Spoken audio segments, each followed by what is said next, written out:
Christmas is here, and we rejoice with our Christian brothers and sisters who share this season, talking about Jesus being the reason for the season. It's another Christmas edition of Christmas, that we've been privileged to experience, and we just have to be thankful to God for another festive period. Until that note, I welcome you all to the Christmas edition of The Arena. It promises to be exciting. Well, you guys are out there enjoying, it's the job, Call of Duty, we have to be here. But hey, we are all rejoicing and celebrating, and we're thankful that the year is running to an end. Just 7 days more and we'll be in a new year. Welcome once again to The Arena. I'm Samson Oloyede, and it is coming to you live from our studios in iBrandTV in Lagos, Nigeria. We'll go on a quick break right now. When we return, the show will begin in earnest.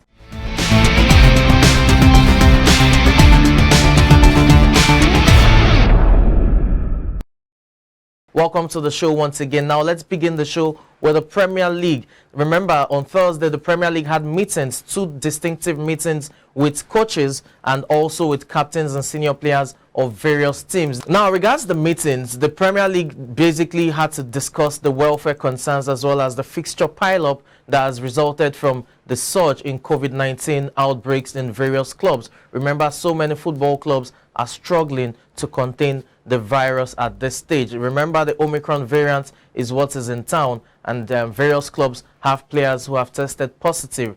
Just last week, Monday, the Premier League had its recent round of tests, and over 90 players and staff were positive when the results came back. So it shows you that so much is at stake. Several matches have been postponed. You have over 12 matches postponed thus far this season in the Premier League due to the various COVID outbreaks in these teams. But in the meetings themselves, the prior concern were the number of games that will be played during the festive period, and managers as well as captains and senior players have called for the reduction of the number of games that will be played during this festive season. That also calls for concerns regards the reduced size of squad due to COVID. So many clubs have several players outside sidelined due to the COVID pandemic. So several clubs have a restricted number of players when it comes to prosecuting football games.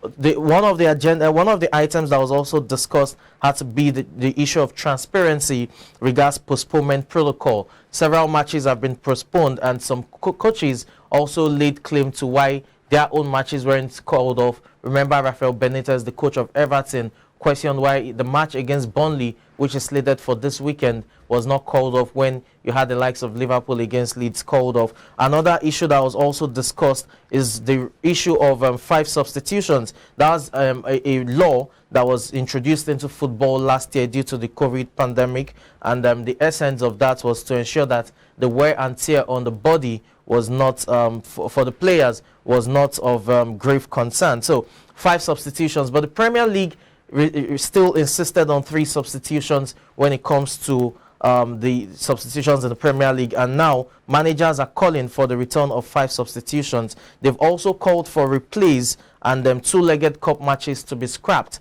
In other words, the Carabao Cup semi-final fixtures, there's every possibility that rather than have it as a 2-legged affair, it will simply be a knockout match in a neutral venue with the winner moving ahead into the final. And you also have the FA Cup there. So many issues of concern for all stakeholders when it comes to the Premier League meeting, talking about the management, the board, the Premier League board, as well as the coaches and the captains of various teams. Let's see how that pans out when it comes to addressing these issues. But I think these issues are issues that need to be looked into a great deal, because you have some clubs that are left with just 16, 15 players. Remember, the likes of Chelsea and Liverpool fielded seemingly a weakened team, midweek during the Carabao Cup quarterfinals fixtures that they had to prosecute. And one of the reasons beyond injuries had to do with the fact that they had several players who were out due to COVID-19. So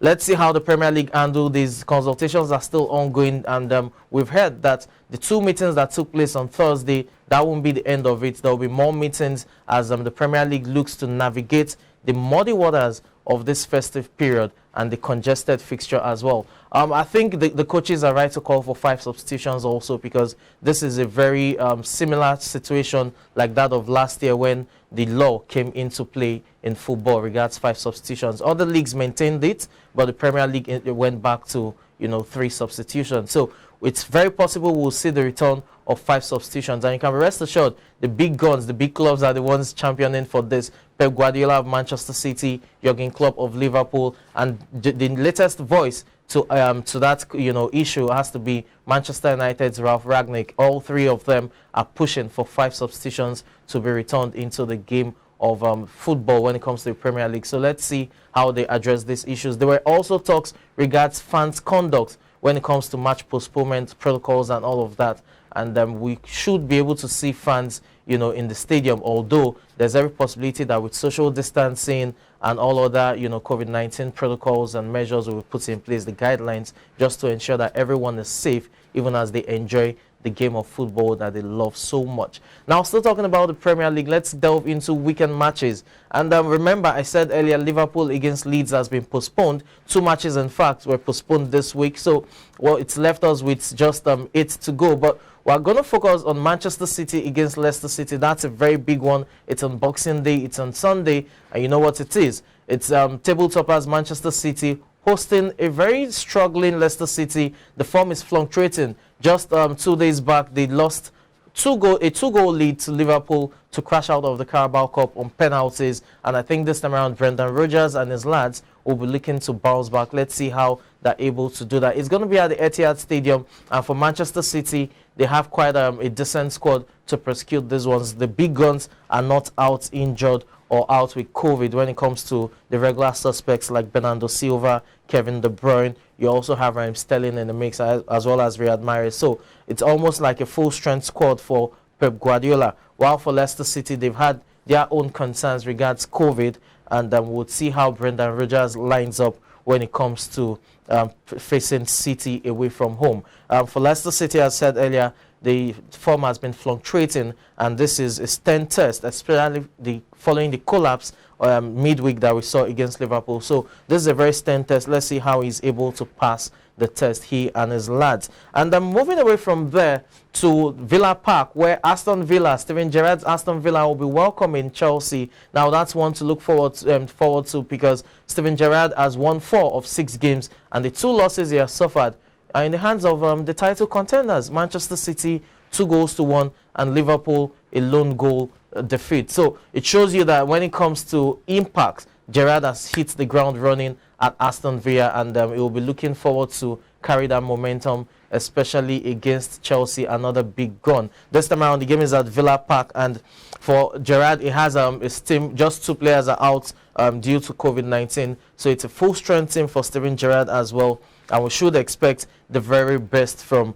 Aston Villa. For Chelsea, they have injury concerns here and there, but the good news is that N'Golo Kante, Romelu Lukaku all returned negative COVID-19 test results during the week. So they should have a run-in when it comes to this game. Remember, Lukaku is just getting back from his injury, so he still needs more game time to be able to get into his rhythm. But we should expect a decent game, and let's see how that pans out, as Chelsea are currently 3rd and are really losing track of Liverpool and City, who are at the top of the standing, talking about the top 2 at this point in time. It's basically halfway to the marathon of the season, and you can be rest assured that Chelsea will most likely be in the mix when it comes to title contenders by May, between Manchester City and Liverpool as well. Now let's move away from there and talk about a Brazilian legend.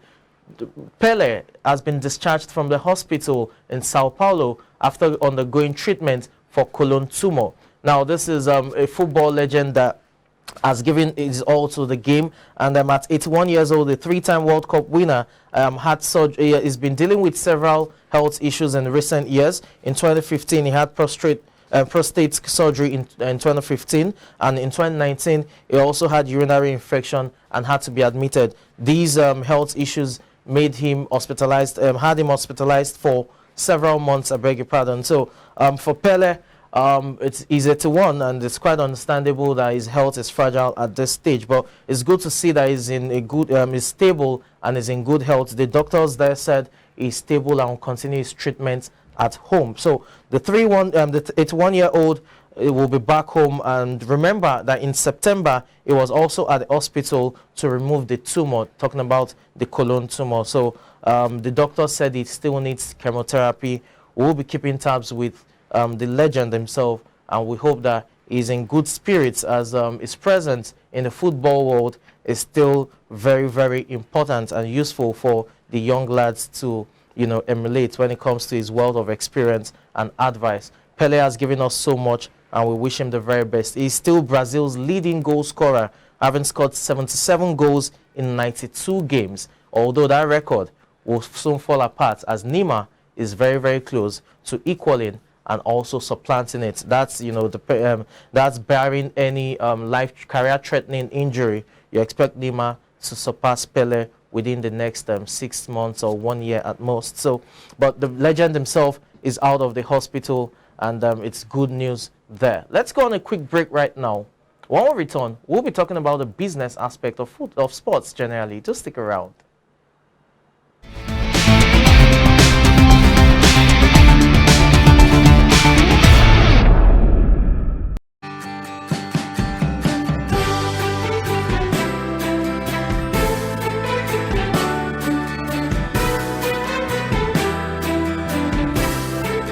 Christmas is here again, but it means different things to different people. For some, it means sharing gifts and spreading happiness. Some will say Christmas is about holidays and sharing food. For others, Christmas is about music, caroling, candlelight, and fireworks. At iBrandTV, Christmas for us is about adding colors to your television, bringing you the brightest of holiday contents, news, and events all across the globe. From now into the new year. This is wishing our esteemed viewers the warmest Christmas greetings from all of us at iBrandTV. Wishing you a season that's merry and bright with light and love from iBrandTV, where business comes first.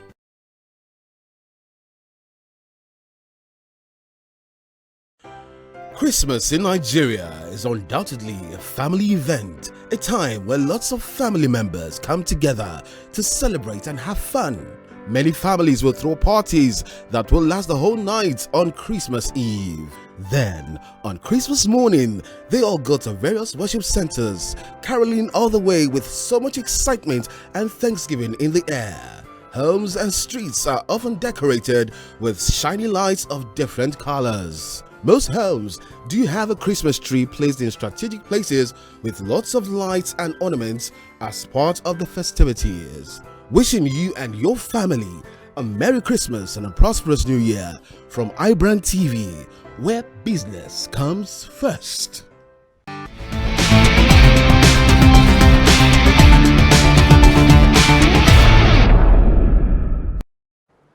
Thank you so much for staying tuned. It's still the arena right here on iBrandTV, coming to you live from our studios in Lagos, Nigeria. Now it's time to talk about business when it comes to sports. I will start with the world of football, where AC Milan and Inter Milan have announced a new stadium that will be called the Cathedral, and it's worth $733 million.